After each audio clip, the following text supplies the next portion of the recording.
Welcome to the quarterfinals, the knockout stage of the Opera Euro Rapid. The first matchup is Magnus Carlsen against Daniil Dubov. The next matchup is MVL against Levon Aronian. The third matchup is Jan Duda against Wesley So, and the fourth matchup, the fourth quarterfinal, is Anish Giri against Timur Radjabov. At the end, I will show a table for the first quarterfinal match. Let's begin. This is the format of the quarterfinals. They play 4 matches. If it is a draw, 2-2, then it will go to tomorrow. Carlsen has white. Daniil Dubov, he needs to win with black. So after e4, he goes d5. He plays an offbeat opening. This is called the Scandinavian or the center counter. Take, and knight c3, queen d6. This opening is very interesting because Carlsen has also played this from the black side in some blitz or rapid tournaments. You put the queen on d6, controlling lots of dark squares. The queen actually sits well here. Let's see what happened. d4, knight f6, knight out, knight c6, and knight b5, attacking the queen. The queen retreats. Bishop e2, ready to castle. a6, and this is the first surprise. You may be thinking, let's just move the knight back to its logical square. But guess what? Carlsen has other ideas, which is knight a3. I've seen this idea before, but I have not seen it recently, and it looks like a silly move. Why are you putting your knight on the edge? The point is, you play 1 move coming back and 2 moves going forward. The knight can go to c4 and then to e5, or just control that square. So it's like in chess and in life. 1 move back, 2 moves forward. Bishop out, knight c4, this is the point. Both knights, as well as the pawn, control this square. e6, castle, bishop out, c3. This is a very healthy pawn structure. Pawns like this, they all defend each other. Castle, a4, stopping black getting space. Very useful pawn move by Carlsen, because this is now stopped because you can take it. Knight in, get more space, bishop out, rook e1. Always useful to put a rook near the center. Rook e8, bishop g5, attacking the queen, defended by the knight. You play f6, bishop h4. Retreating, perhaps offering a trade. Knight e7, black wants to reroute his knight, maybe to f5 or to g6, trying to attack the bishop. Bishop just retreats. The bishops compete against each other on this diagonal. White knows this is a good piece for black, so he offers a trade. The bishop can't actually move anywhere, so take. How do we assess this position? White has a lot of space. This position is so difficult to play with black because he can't free his position. And how do we free your position in chess? It's through a pawn break. You can't play e5 because you take. White has 2 on it, so you've just lost a pawn if you take back. You can't play b5 because en passant, and now this is working in white's favour. This is going to be a pressure point for white. So white is much better. Knight f5, queen b3. Queen attacks 2 pressure points, b7, e6. Also facing the king, rook b8 played to defend it. Bishop d3. Now the rook attacks that point along with the queen. If that knight ever gets out of the way. Bishop retreats, maybe coming here or here. Knight d2. A cool plan with this knight. The knight can come in the center and then it's got a new home on it. It's c5. Because on this square it can attack e6, so you can see what Carlsen is doing. Queen indirectly attacks this. The rook is directly attacking it, and time to get a 3rd piece in the attack. Bishop f7, queen back.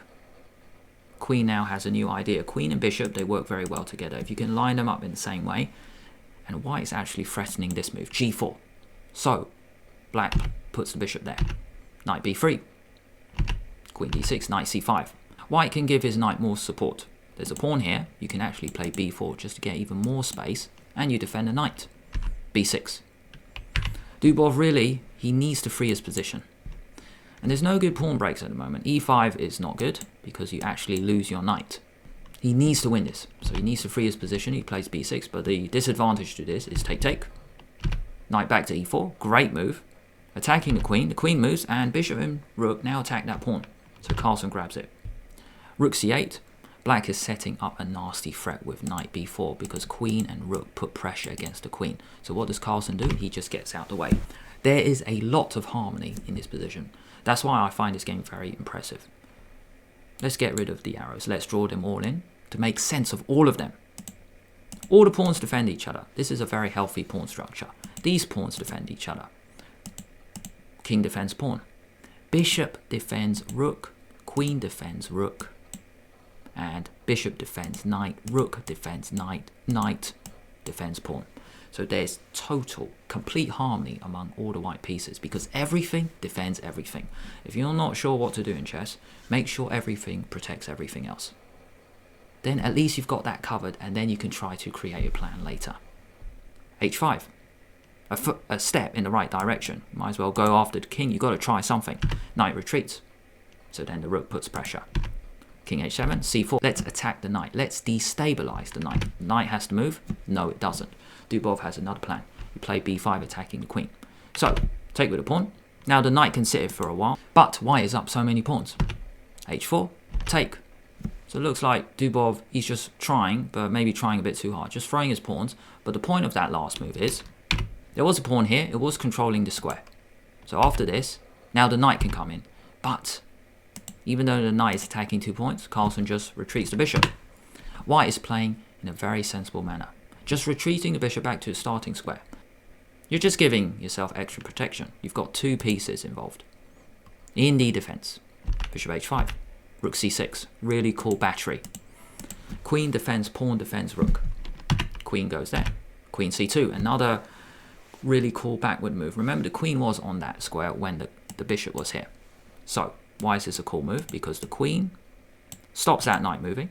The queen protects the rook, putting pressure here. Queen g6 facing the king.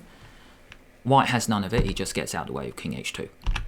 Rook d8. So black is putting pressure there. But queen e4. White puts pressure and defends the pawn at the same time. The knight has to move. Knight d5. And the pressure is just too much for white. It's like throughout this game, white is the one who's been attacking and all of the pawns are just dropping. Take.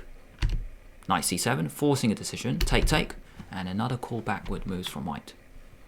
It's not really a problem because even though the rook is attacking the queen, this knight defends it. But Carlsen just plays a cool move. You just retreat. You defend the rook anyway with your queen. Take, take. When you look at this position, white is totally winning. 4 pawns up.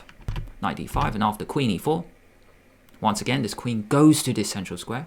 Black had enough. Dubov resigned. He is 4 pawns down and there's no good move. This bishop is going to come back in the game facing the king. So if you play a move like knight e7 because the knights defend each other, you can just push. Push, push. If you move this knight, well, even better. The queen's come off and you're just left with being 4 pawns up. Carlsen won 2.5-half. So there was no point playing a 4th game because even if Dubov won, that would be 2.5, 1.5. MVL beat Levon Aronian 2.5, 1.5. Wesley So beat Jan Duda 2.5, 1.5. He was 2-1 down and then came back to level the score 2-2. That means tomorrow Daniil Dubov has to win, Levon Aronian has to win, Jan Duda has to win, and Anishgiri Rajabov, they just keep playing. Thank you so much for watching all the way until the end. If you enjoyed this video, why not give it a like and subscribe to the channel at the same time?